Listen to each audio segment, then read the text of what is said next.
Entre ces cuves, c'est le retour d'une bière emblématique bruxelloise qui se prépare. On croyait que c'était fini pour Hans Toumelings, mais elle est de retour après avoir déposé le bilan fin 2024. C'est une brasserie qui est devenue une marque de bière. Donc, nous ne sommes plus une brasserie puisque nous ne possédons plus de brasserie.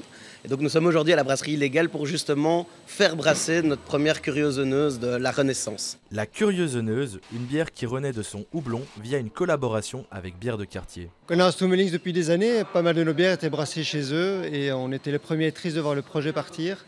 Donc connaissant Sam et Denis, on a réfléchi depuis pas mal de temps pour pouvoir relancer l'histoire à Bruxelles ensemble. Une association entre deux acteurs du monde de la bière, mais qui a encore besoin d'un brasseur et c'est en grande partie à Forêt que cela se passe. On n'a pas de notre propre brasserie, les bières elles sont faites dans différentes brasseries, dont illégales.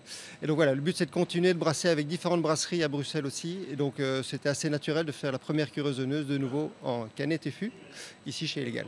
Après une faillite, Hans Toumelings reste fragile. Un changement de cap et une question. Est-ce que ce nouveau projet est viable financièrement? Il reste tout à reconstruire. Évidemment, c'est une toute nouvelle aventure, ça n'a plus rien à voir, on va dire, pour nous, dans ce qu'on fait, dans notre métier, c'est plus du tout la même chose.